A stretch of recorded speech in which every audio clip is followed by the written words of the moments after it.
Alright, here we go again. Deku has now unveiled to us yet another quirk of One for All. And this one is to be the second to last, as it was originally possessed by the third user, making the final quirk to be revealed that of the second possessor. And as per usual, we would like to take the time out to better understand the newfound capabilities of our main protagonist, as to rationally theorize what we may expect to see from its application in the future. Now, this quirk in particular was one that Deku's forebearers urged him not to use, as he has yet to even test it prior. However, thanks to the instruction of the founder, Yoichi Shigaraki, all the past users would tell Deku about their quirks. But even still, to do so without any previous training is exceedingly dangerous. The potential of these quirks now far exceed their prior capabilities on account of being supercharged by One for All. Being the quirk of the third user, a person present during the initial reign of All for One, and the dawn of the metahuman populace, this is certainly one of the oldest quirks in the series today. This is a quirk dating back centuries, and by extension, is one further away from the quirk singularity. The purity of this quirk, for a lack of better words, is far greater than those of the modern day. You see, over time, by way of quirk wielders coming together and bearing offspring, the general complexity of quirks at large has certainly increased over time. With that being said, complexity doesn't necessarily equate to power. But then again, such complexity isn't at all limited to modern times, as once more, All for One originated from this era. Now, the name of this quirk is JIN. The name originates from a term by the same name relating to Chinese martial arts. In such a case, JIN means the issuing and or discharge of explosive power, but is not limited to martial strikes. In regards to internal martial arts, this term is often used to denote a set of methods used to generate and concentrate force with the intent of achieving physical feats with less physical buildup. For example, as opposed to backing up to get a running start for a sizable jump, it is the ability to achieve the same end result while remaining in place. Traditionally, it is explained by the transfer of energy or power from one place to another, such as a limb or other body part. And with all this in mind, what an astounding quirk this is for someone like Deku to possess. One for All at base is already capable of such unbelievable physical feats and the focus of power in particular parts of the body, and so to further augment such a thing is ridiculous. But of course, this isn't the full extent of the power, as otherwise it wouldn't be much of a quirk, now would it? And at that, JIN, the quirk as we know it, is an emitter type that stores kinetic energy for later release. With One for All at its core being a stockpiling quirk as is, this to a degree allows for the acceptance of external power as well. The verticality and maneuverability of Deku has gotten better and better as the series has gone on, and at this point he is able to zip from building to building very easily.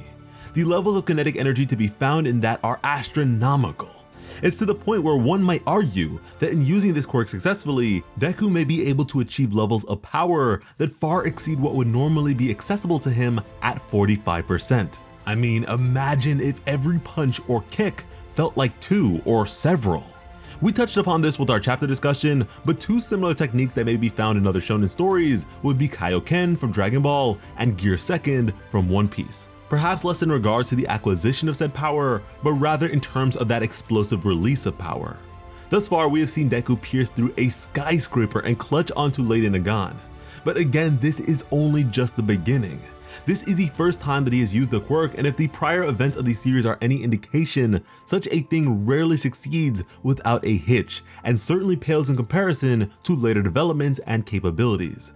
I imagine we'll have some bodily feedback after all this is said and done, but I sure hope Deku has the opportunity to later familiarize himself with the quirk. Taking unnecessary chances isn't exactly advisable in his current predicament, and if muscular wasn't enough to push him, it's hard to picture anyone besides Lady Nagan who can stand to do so.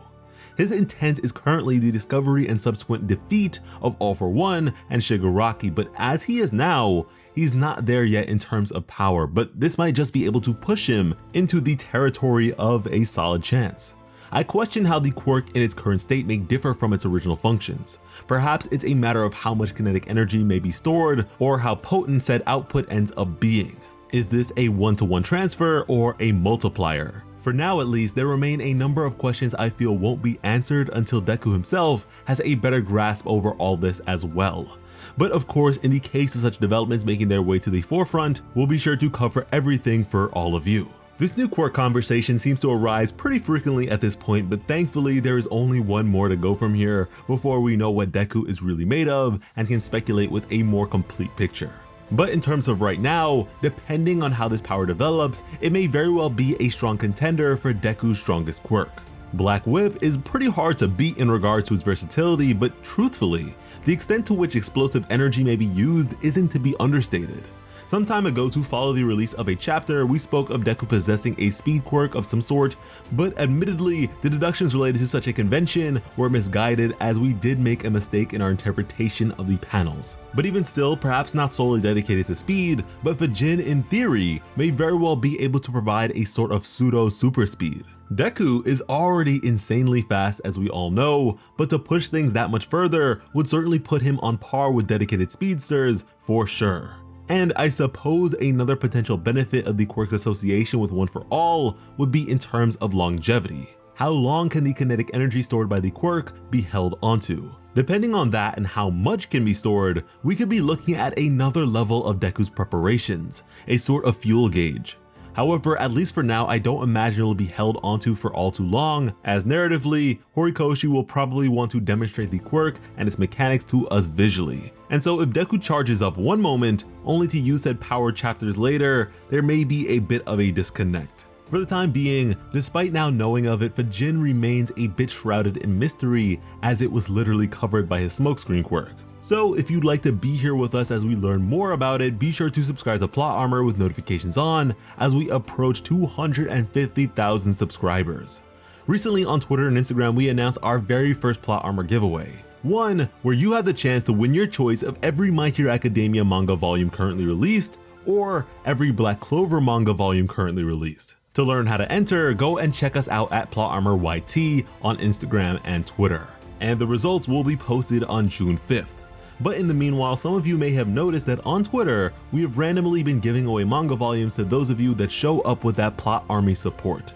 Again, we seriously appreciate all of you and want to give back as much as we can. So be on the lookout for more chances like that to randomly pop up. Because when it comes to bringing you some of the best My Hero Academia content on the platform, Plot Armor has you covered. As always, I'm Sliceable Otaku. Thank you all so much for watching and have an awesome day. I love you.